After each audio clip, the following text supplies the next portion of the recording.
If you're thinking of relocating to Zimbabwe and you're thinking of projects to do, even while you're still in the diaspora or when you get on the ground, you need to listen to this video because there's a lot of hype going out there, which can be very misleading. So I'm going to talk about my experience and what I went through and where things are at the moment. So before I relocated, I was told Roadrunners are the way forward. There's a massive market, restaurants are buying. There's also the Chinese, they really love Roadrunners. So definitely the market is there. So I took the advice. I went and bought an incubator.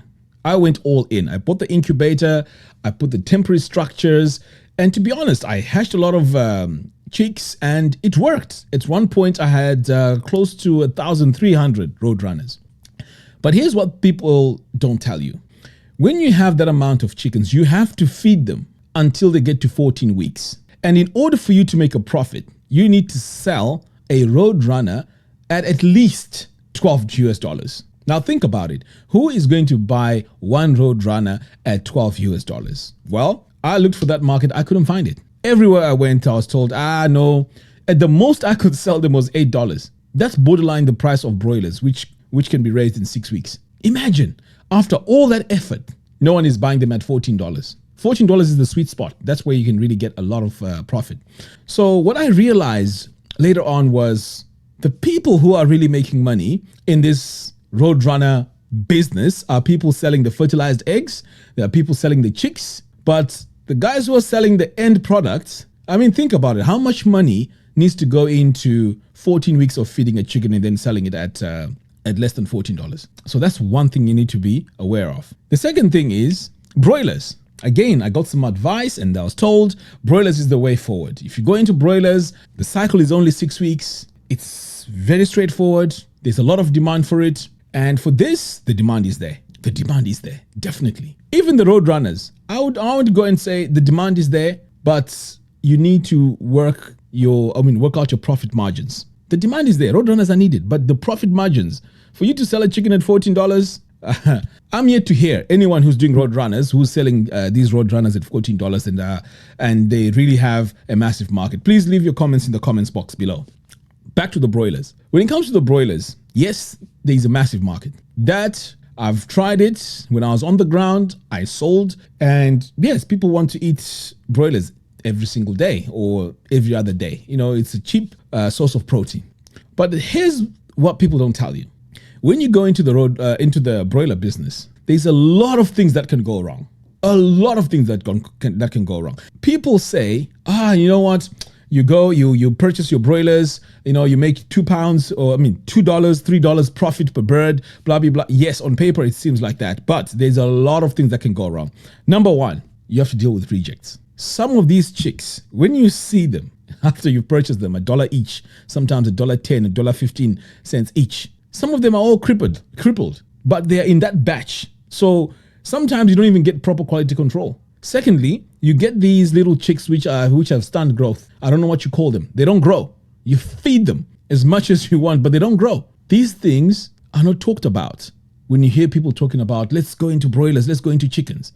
No, and I'm telling you what I know. And if what I'm saying does not exist, please leave a comment in the comments box below. I'm sure some of you that are doing the broiler business know what I'm talking about. So you have rejects, especially the time towards Christmas. Around this time here, this is where you get ridiculous rejects during this time because there's a massive demand and the companies selling these chicks, they just push them out there, right? You are going to feed these chicks with so much feed and they won't grow. So that's one challenge you're going to get.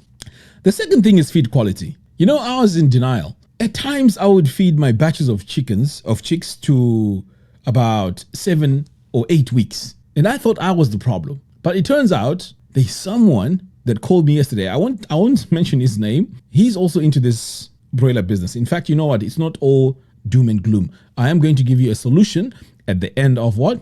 At the end of this video, okay? On how you can counter all this to have a profitable business, okay? Because I'm not just here to talk about things going wrong. So this gentleman called me just to catch up on me. There are some people, behind the scenes, they call me, they give me a lot of advice because they just feel like, you know what, let me help this young man, let me help a brother out. And they call me behind the scenes. And this gentleman was telling me yesterday that, you know what, you have to be careful about the feed itself, because this feed, sometimes they put less protein in it. I didn't want to believe it, but it made a lot of sense, because you're buying the proper feed, but you still need to go to week 7, week 8 for you to reach the proper sizes of the chickens. It's ridiculous. So by the time you sell your chickens at $6, pay wages, how much money are you making per chicken? Probably $1. Is it really worth it? In the meantime, you've invested so much into this whole business. I've even heard people say, if you want to make it in the broiler business, the numbers that count. Okay, if you raise these big numbers, sometimes you're going to sell these chickens at perhaps 50 cents profit per bird if you have, let's say, 10,000. And people are happy with that, So it is a very, very tricky business to go into.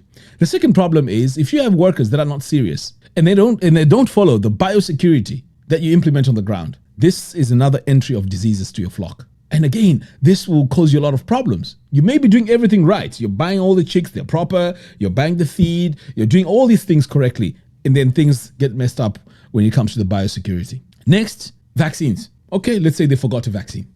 That's another problem that you can have. The other problem you can have as well is stealing. The workers can steal. So you're going into this business thinking, okay, everything is fine, everything's going to be okay, you've put cameras in place, okay, that's fine. But they will find ways to steal. If they're not stealing the chickens, they're stealing the feed. And believe it or not, they can also steal the feed.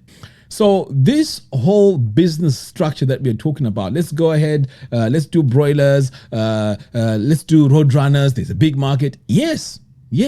If you decide to have smaller batches of maybe 300, 400, 500, you're going to need refrigeration. And that refrigeration is going to need a solar system that's complete, because you don't want to have your chickens, go beyond the 6-week mark. I have people that I'm talking to, people who are helping me out, and they're telling me the feed itself is not proper. So it becomes very, very, very difficult for you to really meet your margins for this to be a lucrative business. So the question now becomes, well, how are people making money? How are they making money in this business? Because yes, the demand is there for these broilers, but how are they making money? I'll tell you a secret. I've known this, but I didn't want to believe it. 80% of your profits are in the feed. The people who are making money are people who are producing their own feed, because the feed cost is so humongous in this business that if you don't fix that, basically you're in trouble. So people now, you might see them, they're raising these chickens quietly. They don't speak, they don't talk, they just watch. They have their own formulas for feed. I even asked someone to give me the formula. No, it's a guarded secret. Trust me, it's a guarded secret, because that's the secret to making it with the broilers. If you can formulate your own feed, that's the biggest secret you can have. So you and I were trying to go into this business. We're buying feed, pro feeds, we're buying all this feed, thinking, well, this is the way. No. There are so many other things that could go wrong. And then on top of that, we've reduced these margins so much that you get so frustrated buying all this feed and the output is not as exciting. So then the question is, how do we make money with these broilers? How do we make money with these Roadrunners? It all comes down to the feed.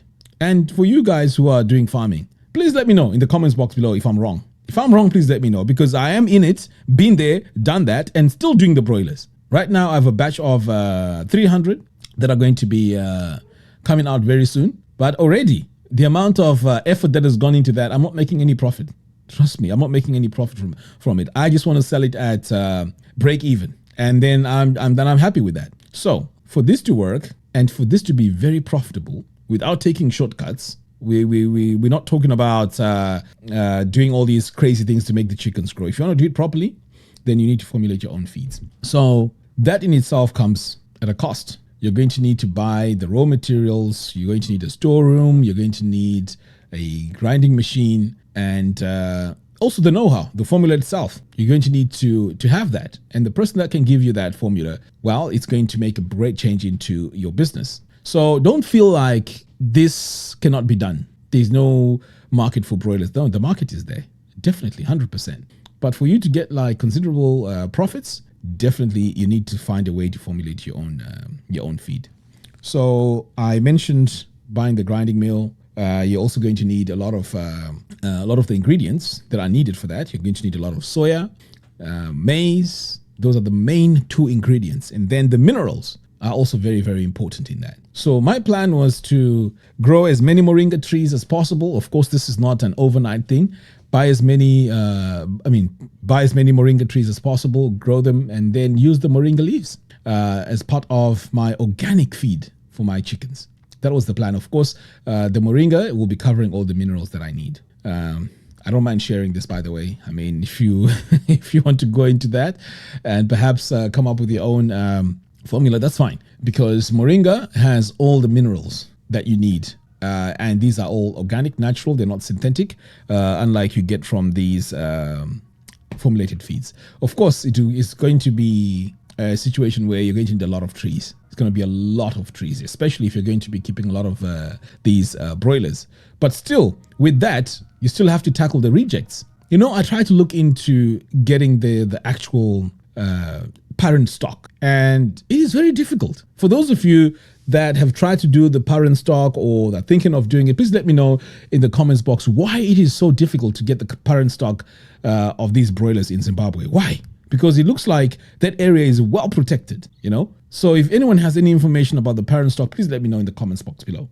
So if you're going to be relocating and you're thinking about these businesses, you really need to think again. You really need to seriously think again, because the margin of error in broilers is incredible. You make one mistake, that whole batch is gone, or at least a lot of the chicks are gone. You can lose 30 chicks out of 300 easily.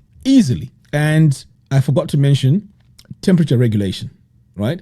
Especially in winter. If you don't have a thermometer where you are really checking the temperature of the chicks, and you just, assuming everything is okay, they could be too hot or they could be too cold. Again, that's a problem. In the rainy season, you have to make sure your chicken runs are well protected from the elements. If it's too hot, that's a problem. And the way you build these chicken runs, if you don't build them properly where the rain is coming through, that's another problem. If you don't add enough hay in the chicken runs, that's a problem, because that builds up ammonia in the chicken run, and that affects the chicks or the chickens. The respiratory system gets messed up, and that's just by not putting enough bedding. So do you see how many things need to be in order for this to work? So when I see people doing broilers and they're doing them, efficiently and effortlessly, I just say to myself, they've mastered it. They've really mastered it. Because if you go in and dabble and think you're just going to go into broilers and it's all going to work out, it doesn't work like that. It doesn't work like that. And that is why you find that when people take shortcuts and they use all these ARVs and all this kind of stuff to grow their chickens, they're taking a massive shortcut, because they know that the chickens, even if they are in crazy conditions, those massive heavy antibiotics are going to fight against the diseases, and they only have a short window to release all the chickens. But the way I'm trying to do it is to have a quality product, a product which does not have all these crazy antibiotics and ARVs and all these shortcuts that people do to make sure that chickens don't get sick.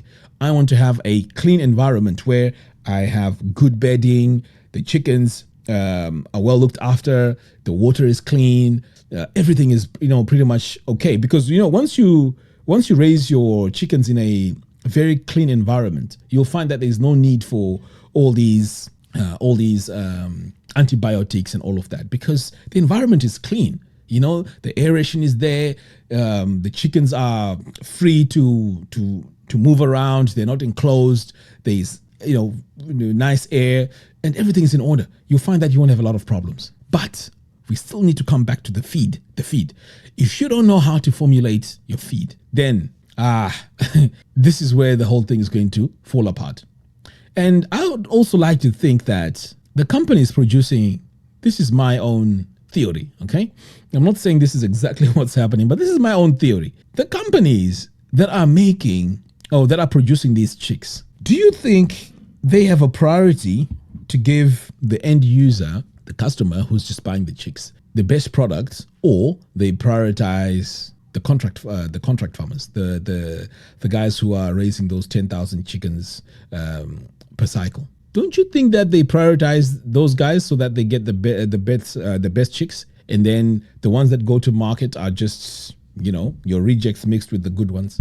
That's my conspiracy theory. It doesn't make any sense. It doesn't make any sense. So think about all these things I'm talking about here. And going forward, if you can get good chicks, then formulate your own feed, invest on refrigeration, unless you're going to be selling these chickens live and someone is coming to just buy them, which I think is a very tricky one, because when people come and buy these chickens, they're buying them at a price which is very low because they need to make a profit as well. So a chicken that you're supposed to be selling at $7, these guys will come and buy it at $4. Maybe you are making a profit of 50 cents or even $1 if you're very lucky, but they'll take the whole flock. But do you really want to do that? So to maximize your profits, then I would rather refrigerate all those chickens and then sell them to the consumer one by one. I think that would work better, or even have contracts with some of these restaurants where at least they can buy them for $6. But even if you do that, the amount of money you need to invest in a solid solar system and those commercial freezers is serious. You might even need to have a blast freezer for that matter for this to really work. So either way, the investment in these chickens is huge. It's massive. Don't underestimate it. You really need to sit down and think about what you need to do. I mean, I'm still investing in these broilers. I'm buying all the refrigeration for it. You know, so far I have 2 commercial freezers. I have a very strong, solid solar system, Victron. It's definitely going to be pumping out 10 kV when I put them all together.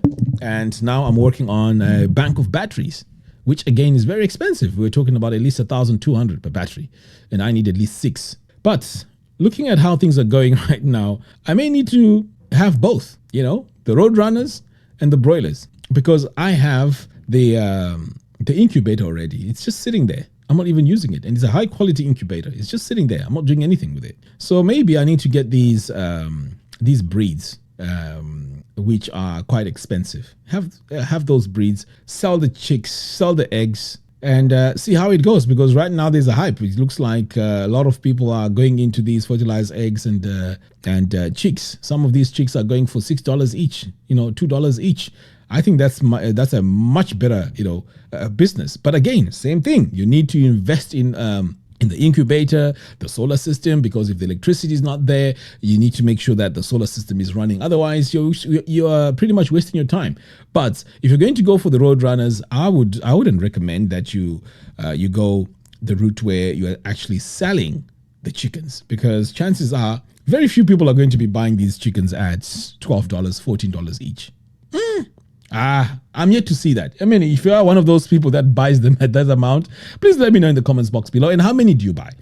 Anyway, guys, I thought I'll just share this with the community, because I know a lot of you are looking into relocating to Zimbabwe, and you're also making plans on what you need to go into that can make you a lot of money. So don't fall into the hype. Really sit down and think about what I've said. Sit down with professionals, sit down with people who are really truthful about how these businesses are run on the ground. And I can tell you right now, people don't give out information, especially if they have a winning formula. They won't give you that information. Anyway, guys, thank you very much for watching, and I'll see you again in the next one. Take care.